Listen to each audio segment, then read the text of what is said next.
Hello, my name is John Didi, professor of political science at the community colleges of Baltimore County and local political media analyst. Welcome to the Maryland State Politics and Government podcast on Substack. Today, I am talking with candidate for Congress, Harry Dunn, hero from January 6th. Welcome to the show. Hey, John, thanks for having me. It's great to catch up again. And you've Glad been to doing have you great here. work. You've been doing great work, if I must say. I've been following a couple of your. I see your podcasts, I see your posts, and they've been pretty good. Thank you. I appreciate it. Try to keep everyone informed. I found that after the election 2 years ago, a lot of people got away from traditional media and went to this type of media. And I think you have found it successful, and I have kind of enjoyed and found it successful too.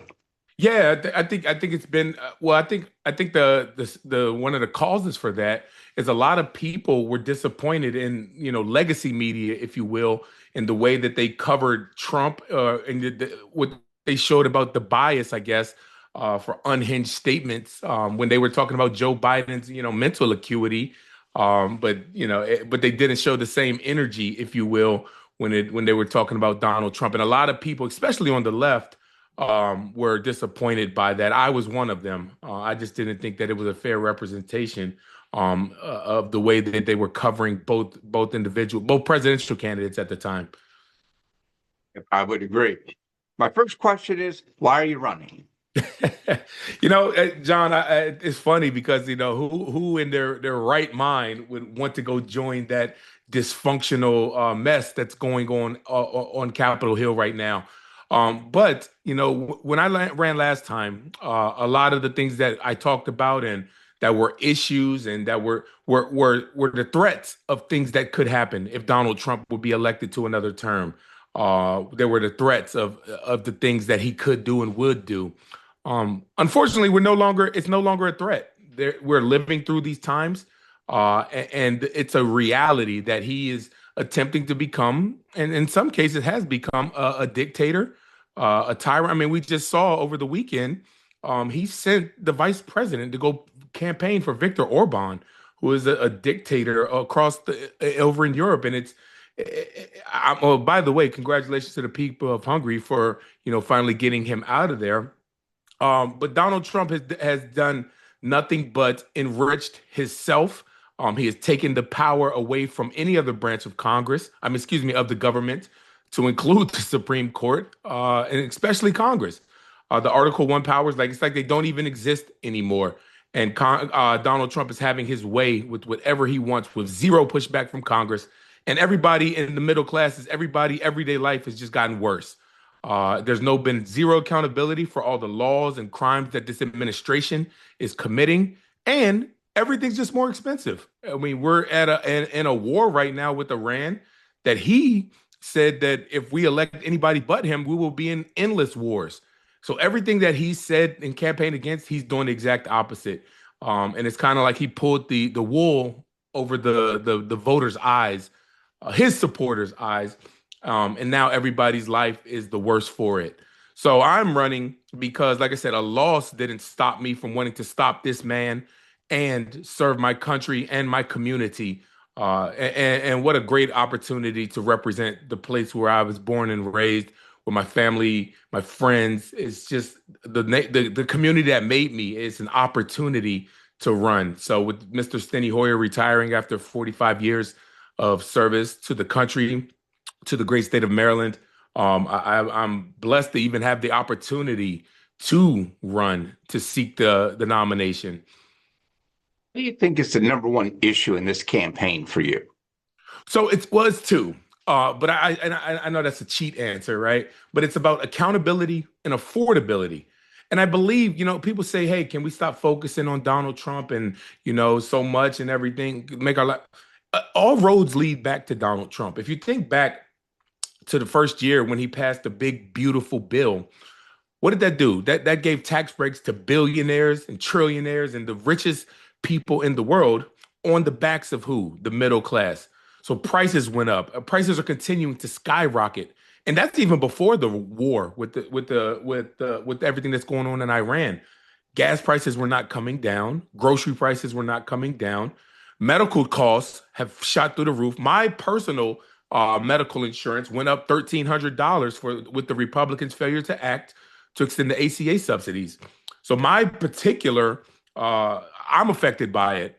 So and so many other people are too. So accountability and affordability, like we can walk and chew gum at the same time. We cannot let Donald Trump's lawlessness continue to run rampant, and that especially with what we're seeing with the Department of Justice, with ICE, with the FBI. We cannot have that.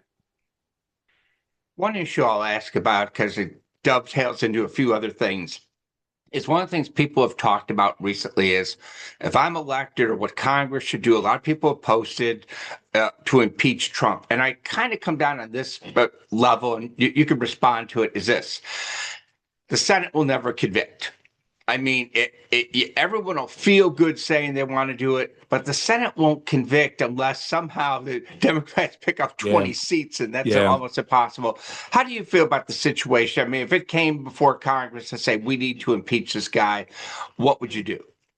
Well, John, I believe in that we should impeach him. And yes, I agree. They would the conviction of it in the Senate, because the articles of impeachment start in the House. For the listeners who may not be too familiar with the process, the articles start in the House and they go over to the Senate where they have a trial.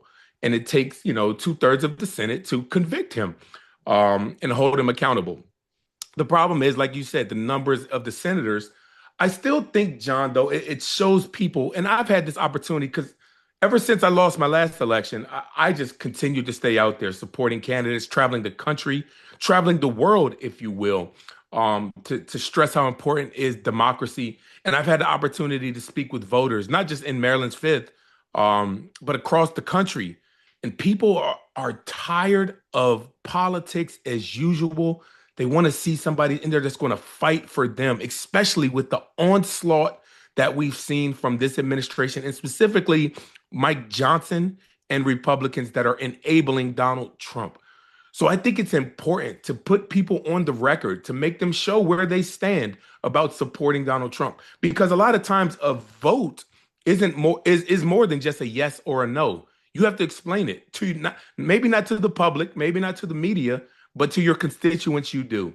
And if majority of the country is showing that they support impeachment, then I definitely think it's important to get it on the record, to let the people know where their representatives stand. And I'm going to be a staunch supporter for impeachment, although I do acknowledge and understand that it will be an uphill task. But just because something's difficult does not mean that we should try it, especially when there's a outcry for it. You've talked about people in your district. A lot of them are federal workers. How would you protect the Oh federal man, workers? my gosh, man. So yes, the District of Maryland, I believe it's over 80,000. Don't quote me on the exact number. I have it somewhere there, but not on my hand right now. It's one in five people are federal workers. A lot of them are Black women who have been targeted the most and laid off the most by these illegal firings that Doge and Elon Musk came in and just totally upended people's lives. Um, I do believe that they were illegally fired. I mean, hell, I think the Doge, well, don't think I know, it costs more to run Doge than actually they found in waste and fraud and misuse, if you will. Now I'm all for, if there's wasteful spending going on, then let's curtail it, and nobody should be, profiting off the government or at their expense. I mean, unless your name's Donald Trump, right? But we have to get those jobs reinstated, and that starts, like I said, with Jamie Raskin has done some great work with filing lawsuits, and I think they're still active right now to contest these illegal firings, and I would contest that they are illegal. And I'll definitely be a strong advocate for fighting to get those people's jobs restored. One of the big issues that's come up recently across the state of Maryland is the increased energy costs. And Oh my in gosh. Maryland, with the environment is so important with our love for the Chesapeake Bay. Yeah. What are your thoughts regarding energy and environmental issues? What would you try to do in Congress? So I'm learning a lot more. So, I'm learning a lot about this too. And a lot of it, like, I mean, I got to decide, I'll be candid with you. I'm deciding right now who's going to get paid on time? Is it going to be Washington Gas or is it going to be Pepco? Because I can't afford to pay both of them with the increased rates that are continuing to skyrocket. But what I'm learning, a lot of them, it's so much regulation and red tape that so many people have their hands in the pot that are getting so much money. And people have shown copies of their utility bills that have shown less usage from this point, whether it be month to month or over a year period of time, less usage but higher cost. But why is that? So as people are looking at deeper dives into their bills, we're seeing all these extra charges and distribution fees. I would call a lot of these junk fees, as Congress has tried to tackle a lot, whether it would become to, cell phone providers or internet provider. A lot of this are just, and this is just more of the rich getting richer. And also, when you factor in with the hot topic right now with data centers, like with data centers are a hot topic, and they're going to use a lot of energy and a lot of natural resources. And what's that going to cause? It's going to cause the grid to spike, and a lot of prices are going to continue to go up. We cannot have any more increases, and we need decreases, actually. But above all, we need decreases. We cannot have any more of these prices that are continuing to spike. So a lot of people, when I say a lot of people, I'm talking about members of the Legislative Assembly and the General Assembly in Maryland have talked about, expressed concern for it.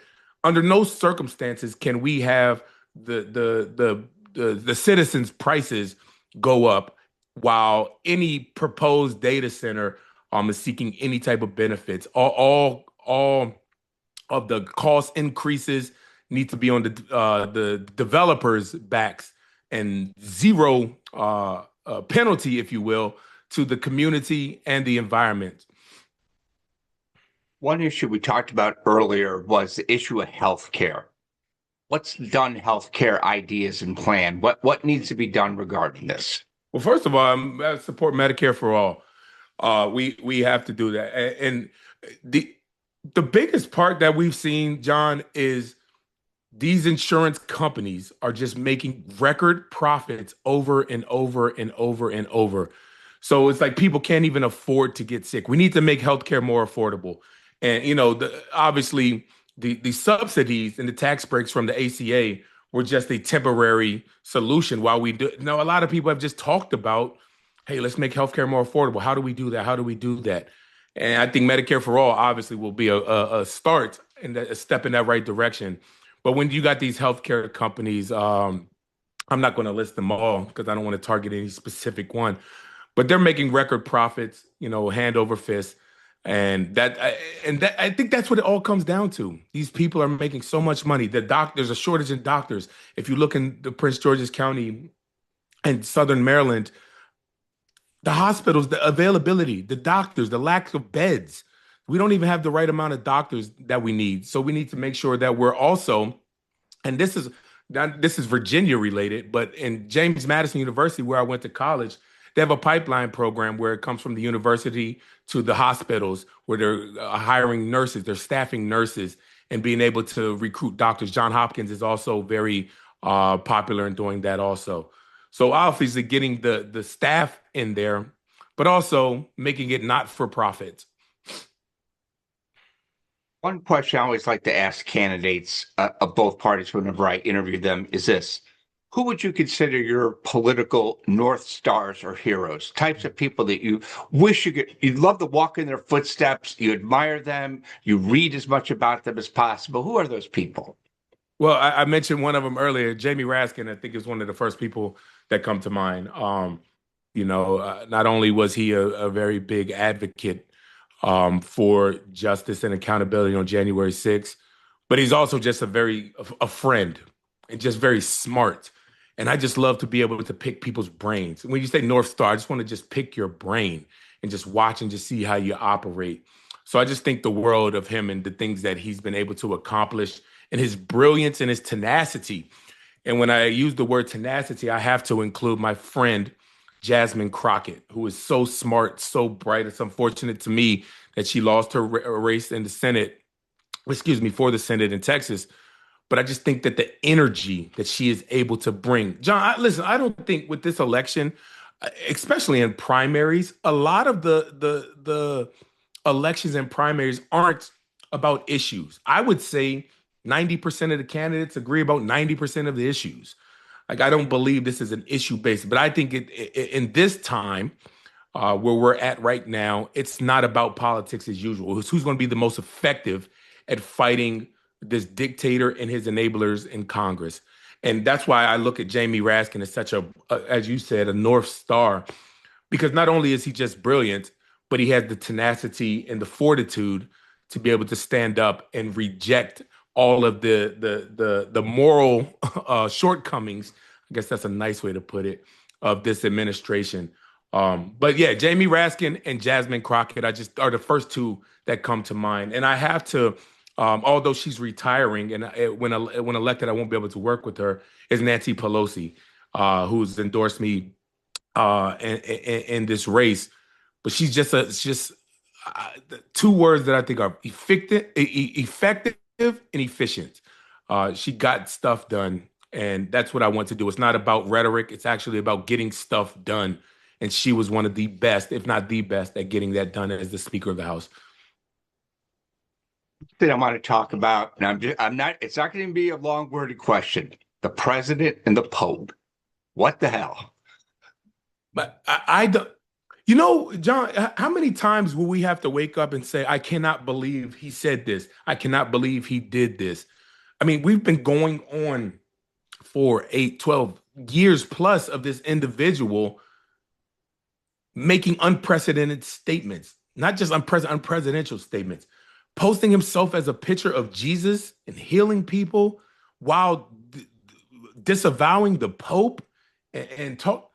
It's people who support him and call themselves Christians. I am, and have not condemned his behavior or denounced it. I don't understand it. And you know what, John? I have stopped trying to understand it because they're unserious people. And same way with the president. He's an unserious person. And I don't understand how any person of faith can still continue to stand by him, especially with his Easter morning tirade that he went on, mocking other religions, tweeting, truth socialing a post that admits to wanting to commit a war crime, wiping out an entire civilization. One would call that genocide. So I don't understand how people, let alone Christians or people of faith, can support in good faith this individual. He's unhinged. I have talked about mental health for a long time. Not, like I said, it's real and people need to take it very seriously. And that's not to not include the president. He has something going wrong with him. And I did see something that I think the ranking member of the Oversight Committee, I saw it in a blurb, is requesting Donald Trump to do a cognitive exam. Now, obviously, one, he'll probably decline. And then two, if he does it, it'll be done by Ronnie Jackson, his personal friend and medical doctor, who's going to say he's the smartest president that's ever walked this earth. But I do think that he is beyond due for a cognitive exam. And I think for the good of the whole country, he should just step down.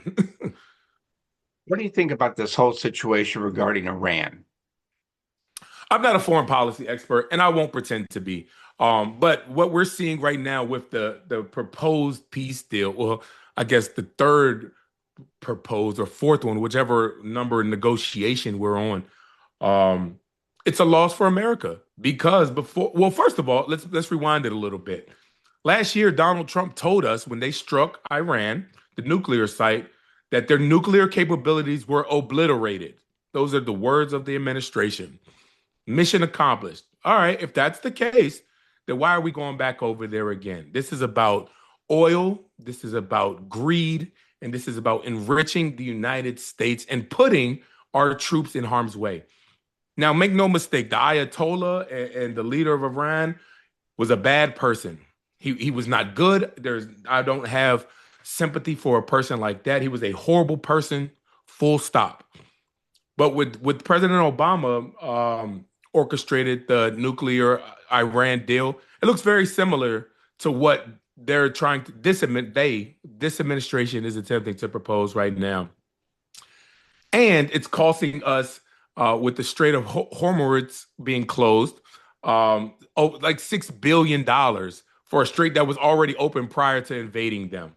So Donald Trump has no plan. He has no exit strategy, and we are in a war that is bringing nothing but harm to America and harm to our troops.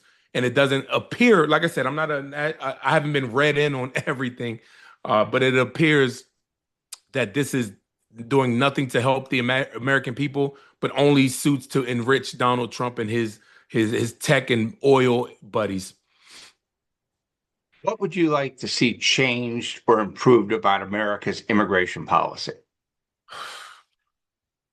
How much time we got left, man? no, no, I mean, seriously, it and one of the first things that just came to my mind when you said that is all this regulation and red tape. People have come to America because they want to work.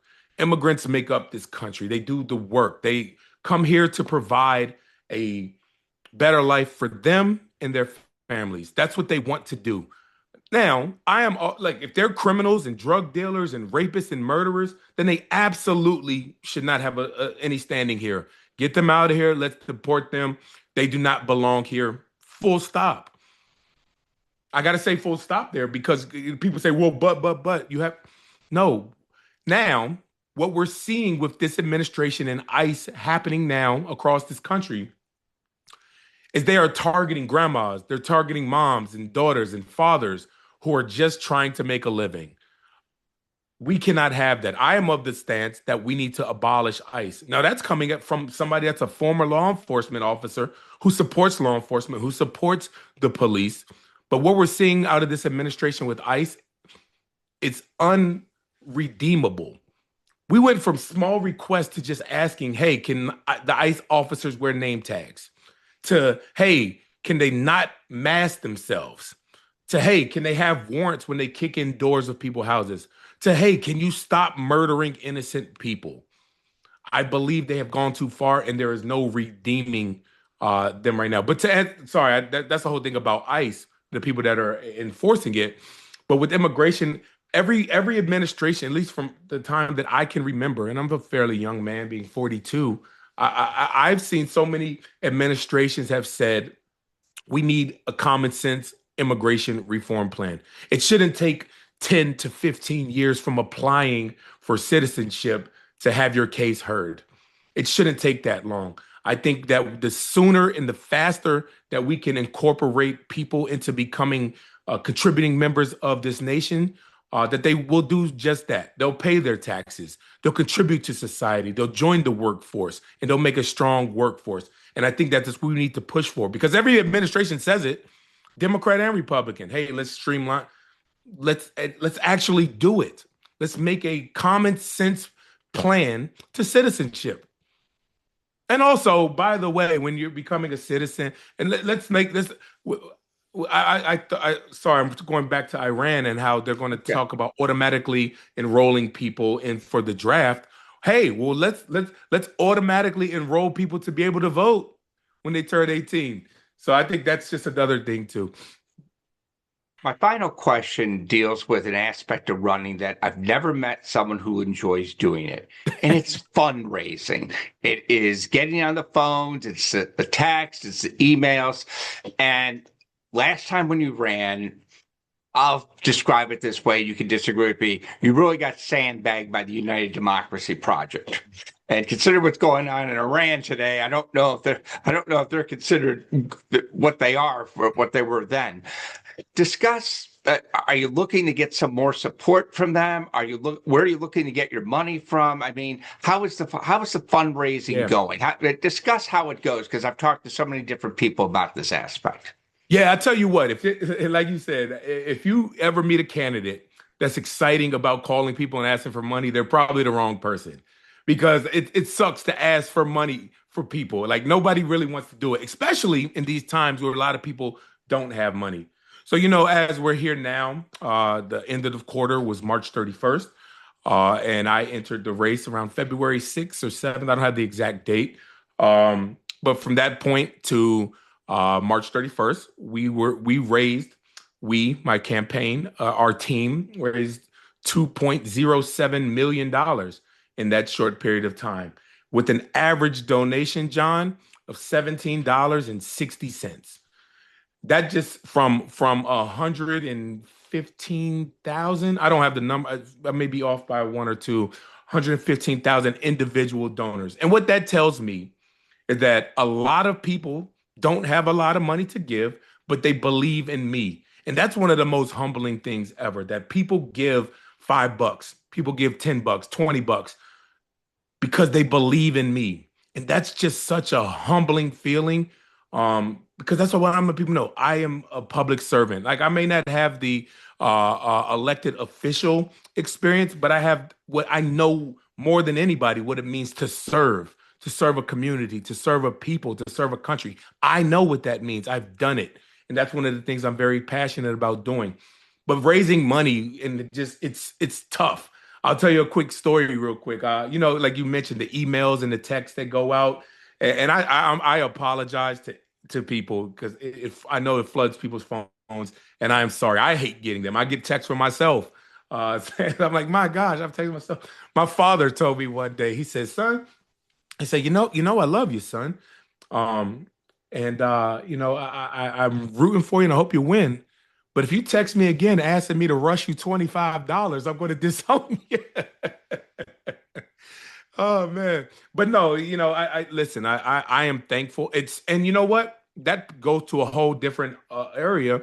Um, but what you talked about with the outside spending, I wish that outside spending wasn't a thing. I wish that there were no special interest groups that could put their finger on the scale. And I'm not singling out UDP or APAC or the NRA or any special interest group, because they put their finger on the scale and they can do it in a hell of a way that a lot of people, individual candidates, cannot. So I just think that we should not have special interest. And the Supreme Court got that wrong with the whole Citizens United debacle, that I definitely think that we need to pass laws for in Congress, since the Supreme Court did it their way. I think there are ways around it to limit the amount of outside spending in elections. It should not cost millions and millions and millions of dollars to just become an elected official to represent your community. So I am strongly against that. I do take no corporate money. It's just a grassroots funded campaign that I am honored to have so many people be a part of. Well, thank you again for your time. I enjoyed this conversation great deal, and I wish you well on the campaign trail. Thank you, John, for having me. Be well. You're welcome. Take care.